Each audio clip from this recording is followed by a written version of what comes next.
Welcome po muli sa ating programa, Jesus is Coming Very Soon. Ipinapaliwanag ko po sa inyo tungkol sa mababasa natin sa Daniel at dito sa Revelation tungkol sa 10 horns. At parehas din sapagkat itong 10 horns na nababanggit dito sa propesya o vision ni Daniel ay nababanggit din dito sa vision ni John dito sa Revelation. Kaya kailangan na gaya ng sinabi ko noon na kailangan ay we have to discuss this step by step para maintindihan natin ng maigi ang propesya na ito. Sapagkat gusto kong sabihin sa inyo na hindi natin maintindihan ang Daniel kung hindi natin ikumpara dito sa Revelation. At ganon din ay hindi natin maintindihan ang sinasabi ng Revelation na ito kung hindi natin ikumpara sa libro ng Daniel. At ibig sabihin na itong libro ni Daniel at itong Revelation ay they complement each other, at kung wala ang isa ay hindi kompleto ang pagkaintindi natin sa isa. Ibig sabihin, kung wala ang Revelation, hindi natin maintindihan talaga ang ibig sabihin ang tinutukoy ng libro ng Daniel. At ganon din, mas lalong hindi natin maintindihan itong book ng Revelation kung hindi natin ikukumpara dito sa libro ng Daniel. Kaya't gusto kong pag-aralan natin step by step para maintindihan natin ng maigi. At kung sana interesado kayong makipag-aral sa akin tungkol dito sa pinagpaaralan natin, ay mapag-aralan ninyo na ang ating dinidiscuss ay may katotohanan. Sapagkat mga kapatid, gusto kong sabihin sa inyo na ang komentary ko tungkol sa sinasabi ko sa inyo ay hindi lang sa aking pananaw na interpretasyon, kundi pinag-aralan ko rin ang mga iba't ibang commentary ng iba't ibang komentarista. At sapagkat I compared the commentaries of many Bible commentators, kaya't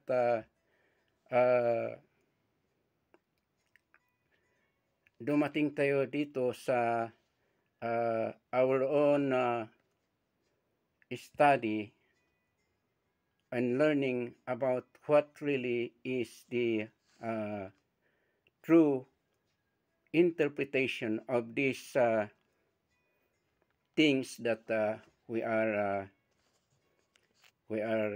discussing. So, sinabi ko sa inyo last time na in the book of Revelation chapter 12 ay nabanggit itong red fiery dragon na siya ang may-ari nitong 10 heads, 7 heads, and 10 horns. At pinaliwanag ko sa inyo na itong sinasabi nito na red fiery dragon ay walang iba kundi si Satanas mismo. At pinaliwanag ko din sa inyo na itong 7 heads with 10 horns ay walang ibang interpretasyon kundi itong nanggaling sa Daniel na tungkol dito sa 7 heads o 10 horns, at sinabi natin na ang horns ay ipinipresent ang powers. So, idiniscuss ko sa inyo na sa huling panahon ay mabubuo itong 10 powerful nations na manggagaling dito sa Roman Empire na nasira. So, ito ang ibig sabihin, at sinabi ko sa inyo na it is very possible na itong 10 powerful nations ay mabubuo dito sa Europe. Mas lalo na dito sa European Union or Union of European Nations. So, sabi ko sa inyo na maski man itong 7 heads ay hindi nabanggit dito sa Daniel, ay ito kasi ang dahilan sapagkat noong si Daniel, sa panahon ni Daniel na visualize, he envisioned these 4 empires, ay hindi niya narating itong dalawang huling empire na itong empire ng Greece at ng empire ng Rome. Kaya't ano tong ibig kong sabihin, ang nawitnessan lang niya na empire na lumitaw dito sa mundo ay itong empire ng Babylon at itong empire ng Medo-Persian Empire. So ito lang ang nawitnessan ni Daniel sa buhay niya. Kaya't hindi niya nawitnessan ang paglitaw nitong Grecian Empire at itong Roman Empire. Kaya hindi niya alam o hindi na i-reveal sa kanya na itong Fourth Empire na lilitaw ay Roman Empire. Kaya dito sa Revelation ay mas klarong ipaliwanag dito na ito palang 7 heads dito ay tinutukoy itong Rome, sapagkat itong Rome ang nag-arise na naging Roman Empire. So, sinabi ko sa inyo na ang ibig sabihin nito ay itong malalaking nasyon dito sa Europe na lumitaw at ay ang capital ay walang iba kundi itong Roman o itong lugar o city ng Rome. Alam niyo, itong Rome na ito ay hindi lang na nasasabi na city, kundi itong Rome na ito ay it is already it became already a state, meaning a state, it has its own or her own government. So Rome now in this world is the smallest state here in the world. So ito ang status ng Rome na ito. So ito ang ibig sabihin ng sinasabi nating 7 heads dito sa Revelation. At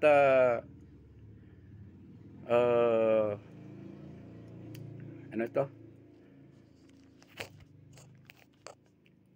Sinabi ko sa inyo na kung bakit sinabi natin na walang ibang tinutukoy itong 7 heads kundi ang Rome, ay sapagkat ang Rome ay it is comprised of 7 hills or 7 mountains.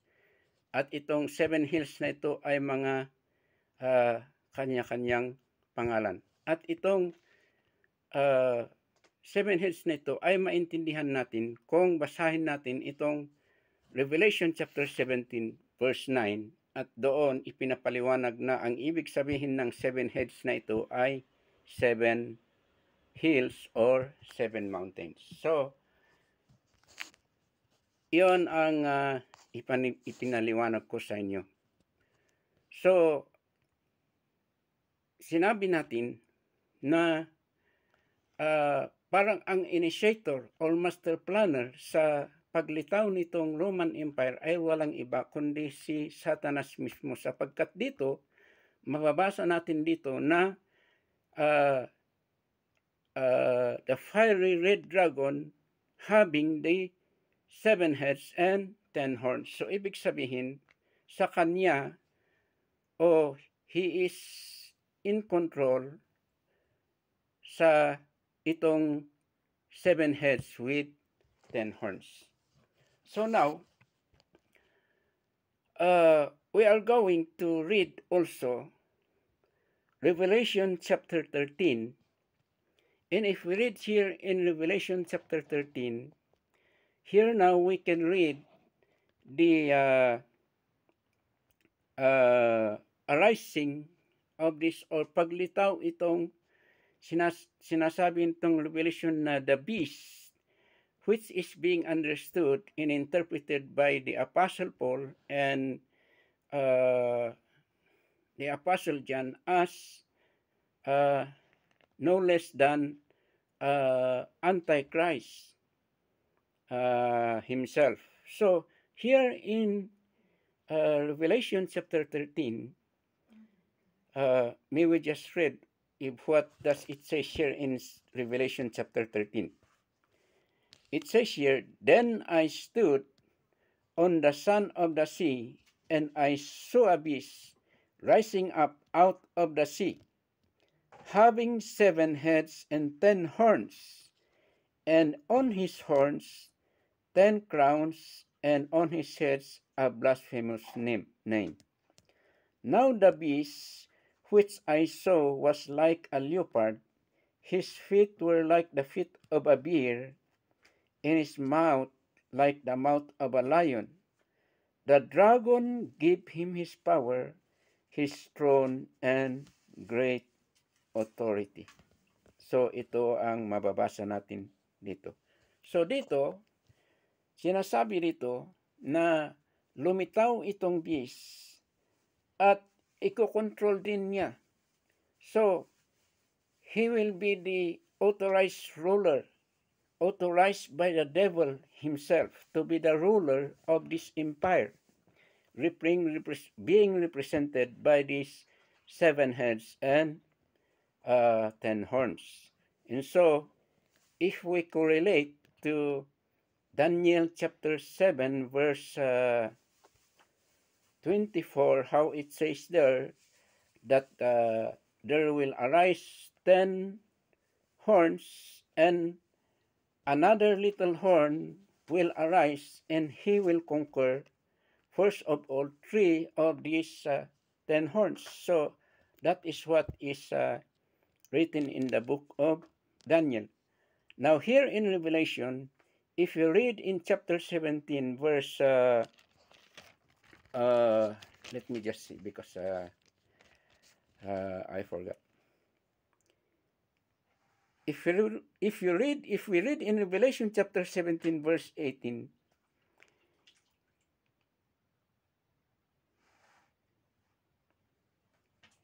it says here that these 10 horns or 10 powers will submit themselves to this beast or to this Antichrist. So it says here in chapter 12 that this beast that will arise will have also these 7 heads and 10 horns. It means here he will rule this kingdom being represented by 7 heads and 10 horns. So in verse 3 or verse 2, it says here that the power of this beast, this Antichrist, is not by his own power, but it says here that the dragon gave him his power, his throne in authority. So, what does it mean here? It means here that the dragon, the devil himself or Satan himself, will give power to this beast or to this Antichrist. Anyway, this Antichrist that will come, we have to understand that he is a human being. So he is not a spirit. But you have to understand also that the devil is a spirit. And if we say that he is a spirit, it means we cannot see by our naked eye because he is existing as a spirit. And so, here in chapter 13, this beast that will be empowered by the devil is a human being. And so, it has flesh, or this refers to a certain man or a certain powerful man. And so, excuse me.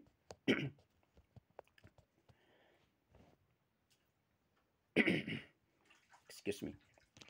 So, to let you understand more, or to let you believe that what we are saying here about this Antichrist, that his power will not come from his own, but it will come from the devil, because it says here the dragon gave him his power, his throne, and great authority. And so we can compare it to 2 Thessalonians chapter 2, verse 9, if what it says here also.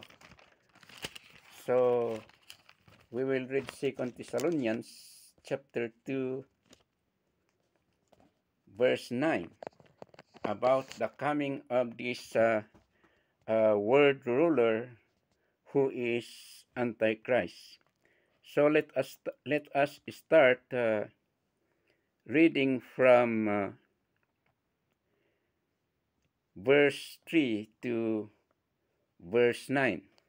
So it says here, "Let no one deceive you by any means, for that day will not come unless the falling away comes first, and the man of sin is revealed, the son of perdition."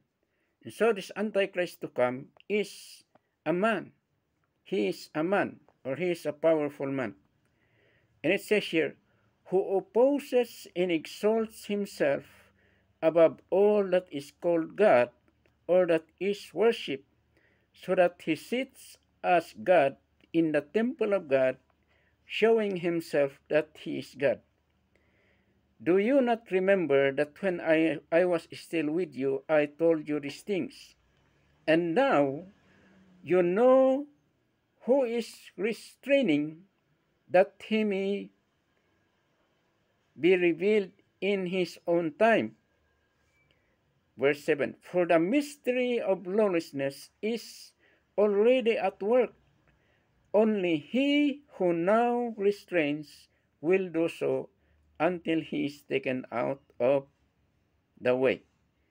And then the lawless one will be revealed, whom the Lord will consume with the breath of his mouth, and destroy with the brightness of his coming.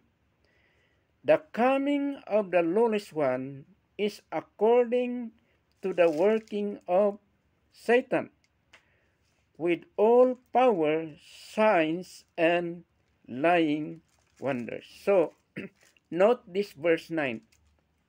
It says here, the coming of the lawless one, who is Antichrist, is according to the working of Satan, with all power, signs, and lying wonders.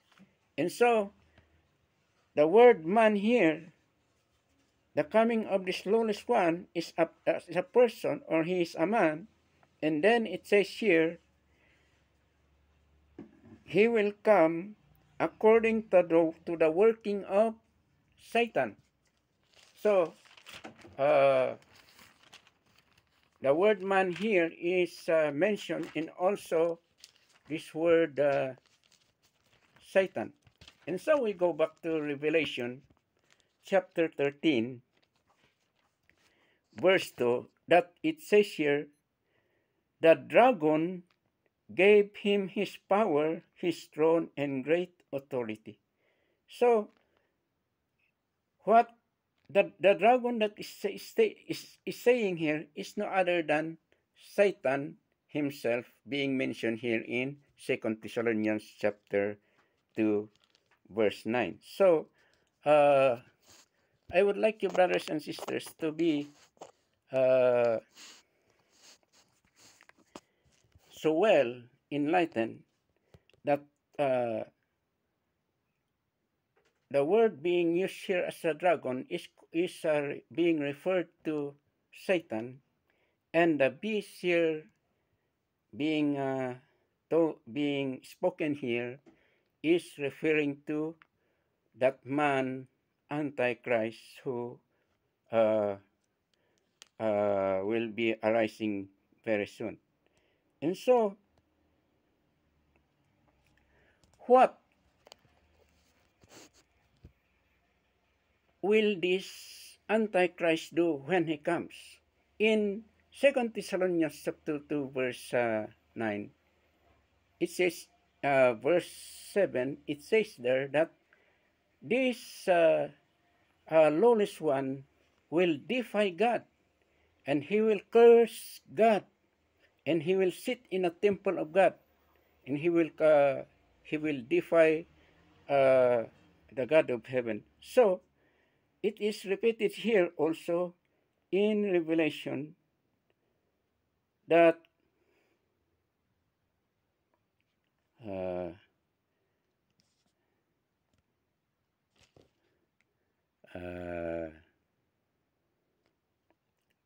let me see here first.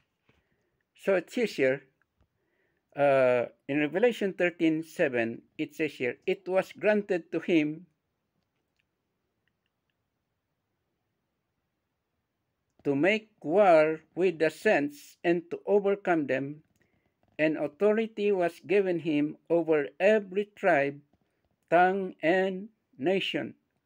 All who dwell on the earth will worship him, whose names have not been written in the book of life of the Lamb, slain from the foundation of the world.